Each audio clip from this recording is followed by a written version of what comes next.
नमस्कार, स्वागत है आपका हमारे चैनल पर। ईडी की तरफ से राहुल गांधी और सोनिया गांधी को भेजा गया है समन, तो वहीं दूसरी तरफ बौखलाहट सामने आई है कांग्रेस के नेता पी चिदंबरम की। आपको बता दें कि पी चिदंबरम ने ट्वीट कर ईडी की कार्यवाही को बताया है बेतुका, और इसके साथ ही उन्होंने कई चीजें लिखी हैं अपने ट्विटर पर। आपको बता दें कि जिस तरीके से नेशनल हेराल्ड केस के मामले में ईडी की तरफ से सोनिया गांधी के लिए 8 तारीख को ईडी के सामने पेश होने के लिए कहा गया है, तो वहीं राहुल गांधी के लिए समन भेजकर ईडी की तरफ से कहा गया था कि राहुल गांधी को 2 जून यानी कि आज ईडी के सामने पेश होना है। पर उसके बावजूद किस तरीके से कांग्रेस के एक के बाद एक नेताओं की बौखलाहट सामने आ रही है। वहीं कांग्रेस के नेता, अगर हम रणदीप सुरजेवाला की बात करें तो वो उस पूरे बयान को लेकर सफाई देते हुए नजर आए, तो वहीं बीजेपी के ऊपर निशाना साधा गया। तो वहीं दूसरी तरफ आपको बता दें कि कांग्रेस के नेता पी चिदंबरम ने ट्वीट करके कहा है कि बिना पैसे के मनी लॉन्ड्रिंग वैसे ही है जैसे बिना पर्स के पैसे छीनने का आरोप लगाना। और उसी के साथ उन्होंने लिखा है कि ये आरोप लगाना ऐसा है कि आप बहुत सारे पानी में तैर रहे हैं और आप डूब रहे हैं जिस पूल में पानी ही नहीं था। जिस तरीके से बातें की गई हैं और ये बातें लिखी गई हैं पी चिदंबरम की तरफ से अपने सोशल मीडिया यानी कि अपने ट्विटर अकाउंट पर, उसी के साथ पी चिदंबरम ने लिखा है कि आप दोनों उदाहरण के बारे में सोच सकते हैं, प्रत्येक उदाहरण एक दूसरे की तुलना में अधिक बेतुका है। यानी कि बेतुके शब्द का अगर इस्तेमाल पी चिदंबरम की तरफ से किया गया है तो वो किस तरीके से आज ईडी की कार्यवाही को लेकर इतने ज्यादा बौखला चुके हैं कि सिर्फ समन भेजा गया है ईडी की तरफ से नेशनल हेराल्ड केस के मामले में, और उसी को लेकर कभी कहा जाता है केंद्रीय एजेंसियों का इस्तेमाल कर रही है भारतीय जनता पार्टी यानी कि सेंट्रल गवर्नमेंट, और वहीं दूसरी तरफ कहा जाता है कि बेतुके तरीके से ये छानबीन की जा रही है। तो वहीं कल आपको बता दें कि कल जिस समय पर ईडी की तरफ से समन भेजा गया था राहुल गांधी और सोनिया गांधी के लिए, उस समय पर भी कांग्रेस के नेताओं की तरफ से इन चीजों का जिक्र किया गया था कि किस तरीके से वेंडेटा पॉलिटिक्स की जा रही है भारतीय जनता पार्टी की तरफ से, क्योंकि मामला तो 2015 में ही बंद हो चुका था। वहीं अगर हम ईडी की पूरे कार्य के बारे में बात करें कि किस तरीके से ईडी ने एक एक करके इन पूरे मामलों में छानबीन की है, और ईडी की तरफ से इसी महीने यानी कि अप्रैल की बात भी करें तो मल्लिकार्जुन खड़गे के साथ किस तरीके से कांग्रेस के बड़े नेताओं को पूछताछ के लिए इस पूरे मामले में बुलाया था, यानी कि नेशनल हेराल्ड का ये जो मामला है। अब जैसे जैसे ईडी गांधी परिवार के ऊपर शिकंजा कस रही है, वैसे ही कांग्रेस के एक के बाद एक बड़े नेताओं की बौखलाहट सामने आ रही है। खैर, अगर हम बात करें पी चिदंबरम की, जो कि पेशे से एक वकील भी हैं और कांग्रेस के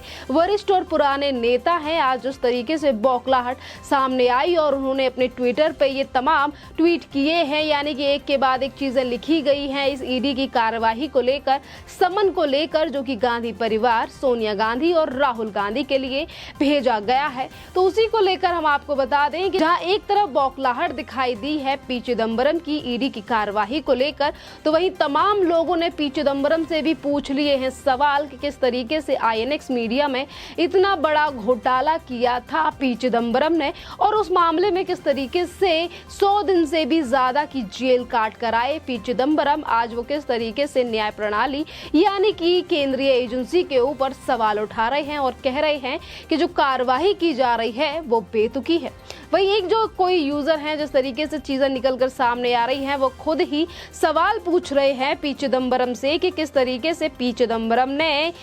गमलों में करोड़ों की गोभी उगाकर इनकम टैक्स बचाने का और राहुल को समझाना। आपको बता दें ये जो ट्वीट किया गया है, ये जो सवाल पूछा गया है पी चिदंबरम से, उनका नाम है अजय चतुर्वेदी, और उन्होंने कहा है पी चिदंबरम से ट्वीट लिखकर ही कि सही पकड़े हैं, गमलों में करोड़ों की गोभी उगाकर इनकम टैक्स का पैसा बचाना और सबको राहुल समझना, जैसे कोई अपने घर में ही अपनी पत्नी को 20 लाख रुपए हर महीने किराया दे और उसका जनता को राहुल समझे, यानी कि जनता को राहुल गांधी समझने की भूल ना करें पी चिदंबरम। आज अगर कार्यवाही की जा रही है, ईडी की तरफ से समन भेजा गया है, तो वो जनता भली भांति समझ रही है इस जिस तरीके से बातें आज जनता की तरफ से की जा रही हैं। इसी के साथ हम आपको बता दें कि इन्होंने ये भी लिखा है जिन लोगों ने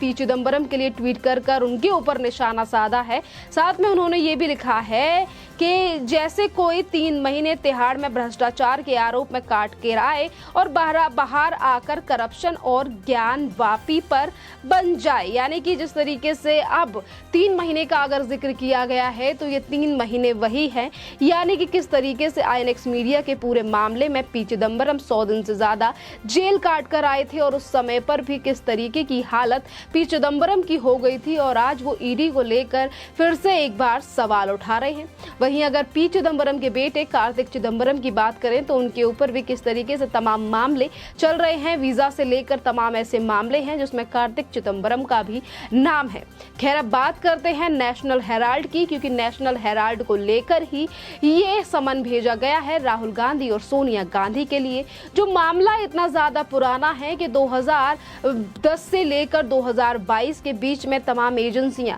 चाहे फिर हम सीबीआई की बात करें, हाई कोर्ट में भी ये मामला पहुंच चुका है और उसके बाद अब ईडी भी इस पूरे मामले में जांच कर रही है। तो आखिरकार कांग्रेस के सभी नेताओं को इतनी ज्यादा परेशानी क्यों है अगर ईडी की तरफ से समन भेजा गया है? क्योंकि मामला ही कुछ इतना ज्यादा बड़ा है कि 2000 करोड़ रुपए की संपत्ति, यानी कि एक जिस तरीके से young Indian limited company Rahul Gandhi यानी कि सोनिया गांधी, इन गांधी परिवार की एक कंपनी ने किस तरीके से नेशनल हेराल्ड चलाने वाली कंपनी की अगर हम बात करें तो उसके ऊपर किस तरीके से कब्जा कर लिया। और इन सभी चीजों को लेकर आज जनता जो है वो जानना चाहती है कि कैसे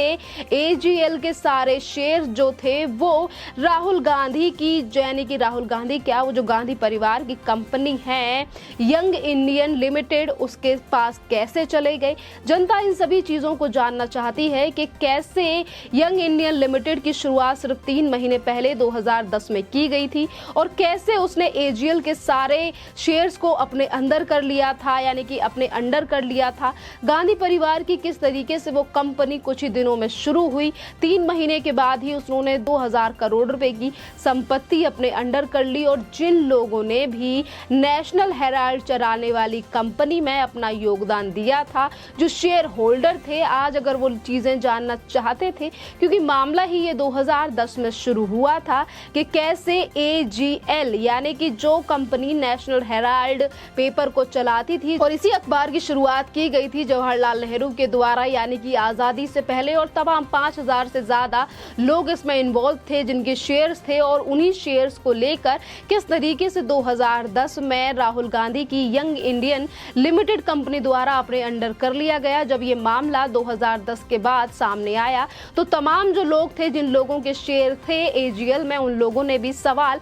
उठाया कि हमसे नहीं पूछा गया और कैसे गांधी परिवार की जो कंपनी है उसने सारे शेयर्स अपने अंडर कर लिए। और आपको बता दें कि इस पूरे मुद्दे को उठाने वाले कोई और नहीं बल्कि पहले, यानी कि बीजेपी के, जो इससे पहले बीजेपी के पूर्व नेता हम कह सकते हैं डॉक्टर सुब्रमण्यम स्वामी की तरफ से ये उस मुद्दे को उठाया गया था। जिस तरीके से वो तहकीकात तक पहुंचे थे नेशनल हेराल्ड के इस पूरे मामले में कि कैसे नेशनल हेराल्ड एजीएल के द्वारा चलाया जाता रहा, किस तरीके से 5000 से ज्यादा लोगों के उसमें शेयर्स थे। 2008 में जब आर्थिक हालत बहुत ज्यादा तंगी हो गई एजीएल की तो उसने नेशनल हेराल्ड पेपर को छापना बंद कर दिया। और उसके बाद कैसे 2 साल के बाद यंग इंडियन लिमिटेड यानी कि गांधी परिवार की कंपनी, जो सिर्फ 5 लाख से शुरू की गई थी और 90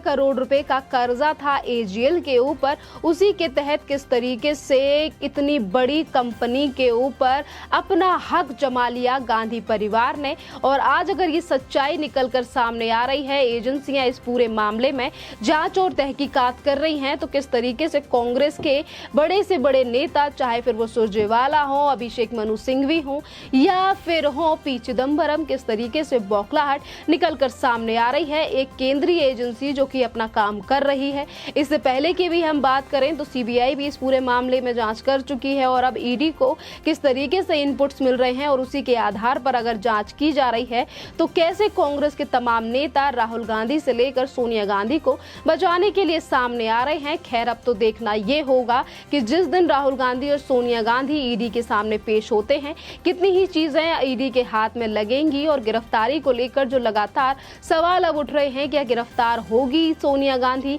या राहुल गांधी के ऊपर क्या एक्शन लिया जाता है ईडी की तरफ से, ये तो खैर देखने वाली बात है। क्योंकि 2000 करोड़ रुपए का नेशनल नेशनल हेराल्ड का ये मामला है, केस है, इसमें कितनी ही चीजें और निकलकर सामने आती हैं और कितने ही नेताओं की बौखलाहट, ये भी देखने वाली बात है। खैर, इस टॉपिक पर आपका क्या कहना है, आप हमें कमेंट करके जरूर बताइए। धन्यवाद।